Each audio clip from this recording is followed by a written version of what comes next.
Hello दोस्तों, आज जानते हैं चाँद की उत्पत्ति कैसे हुई। चंद्रमा की उत्पत्ति को आमतौर पर मंगल ग्रह के आकार के पिंड द्वारा पृथ्वी से टकराने के द्वारा समझाया जाता है, जिसमें एक मलबे की अंगूठी बनती है, जो अंततः एक प्राकृतिक उपग्रह चंद्रमा में एकत्रित हो जाती है। लेकिन इस विशाल प्रभाव की परिकल्पना पर कई भिन्नताएं हैं।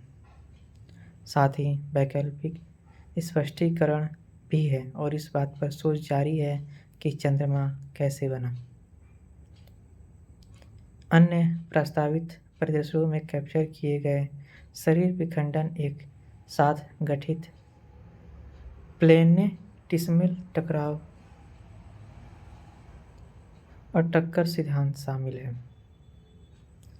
मानक विशाल प्रभाव परिकल्पना बताती है कि थिया नामक एक मंगल आकार के पिंड ने प्लूटो पर प्रभाव डाला, जिससे पृथ्वी के चारों ओर एक बड़ा मलबे का छल्ला बन गया, जो फिर एकत्रित होकर चंद्रमा का निर्माण हुआ।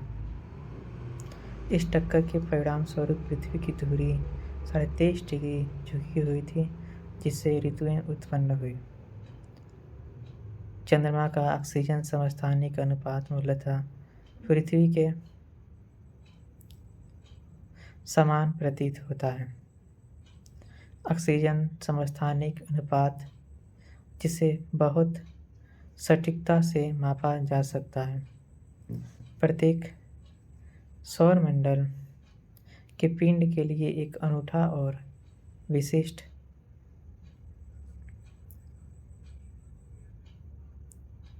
हस्ताक्षर प्रदान करता है।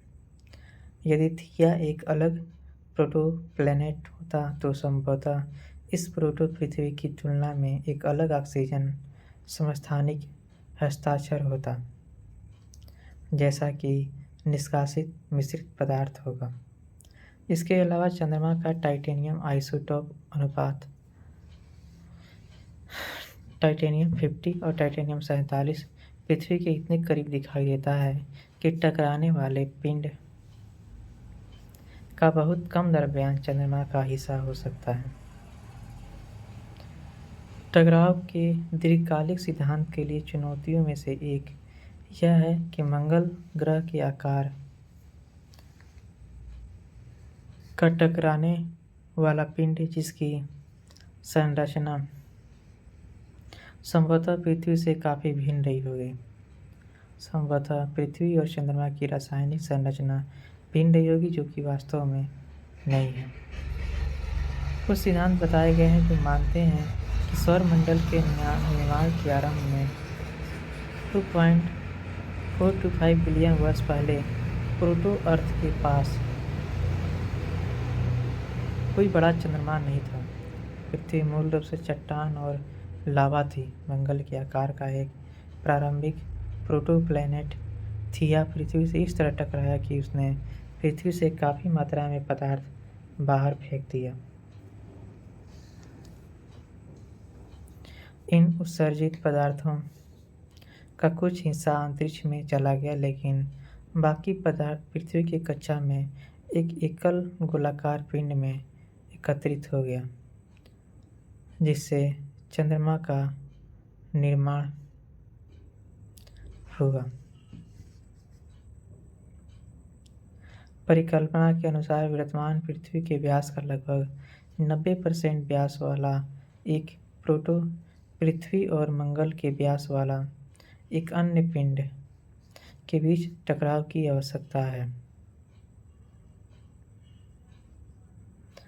बाद वाले को कभी कभी थिया के रूप में संदर्भित किया जाता है, जो ग्रीक पौराणिक कथाओं में चंद्रमा देवी सेलेन की मां का नाम है।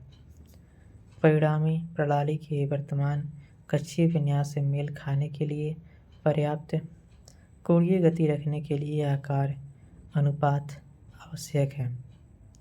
इस तरह के प्रभाव ने पृथ्वी के चारों ओर कक्षा में पर्याप्त सामग्री डाल दी होगी, जो अंततः चंद्रमा बनाने के लिए जमा हो गई होगी। कंप्यूटर सिमुलेशन एक झलकदार झटके की आवश्यकता को दर्शाता है, जिससे कोलाइडर का एक हिस्सा पदार्थ की एक लंबी भुजा बनाता है जो फिर अलग हो जाती है।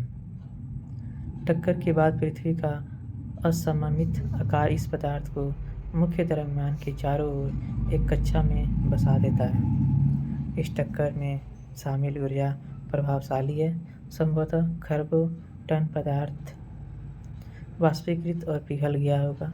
पृथ्वी के कुछ हिस्सों में तापमान 1000 डिग्री से लेकर 3000 तक बढ़ गया होगा। चंद्रमा का अपेक्षाकृत छोटा लौह और चट्टानी ग्रहों और पृथ्वी चंद्रमाओं की तुलना में इस बात में समझाया गया है कि थिया का कोर ज़्यादातर पृथ्वी के कोर में विलीन हो गया है। चंद्र नमूनों में वाष्पित पदार्थों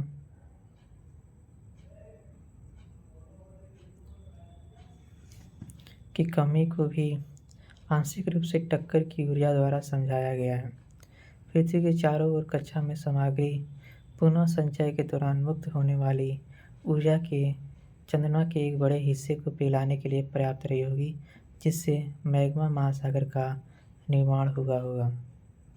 नवगठित चंद्रमा आज की तुलना में लगभग 10वें हिस्से की दूरी पर परिक्रमा करता था और ज्वारीय घर्षण के कारण बाहर की ओर घूमता था, जिससे दोनों पिंडों के घूर्णन से कोणीय गति चंद्रमा की कक्षीय गति में स्थानांतरित हो जाती थी।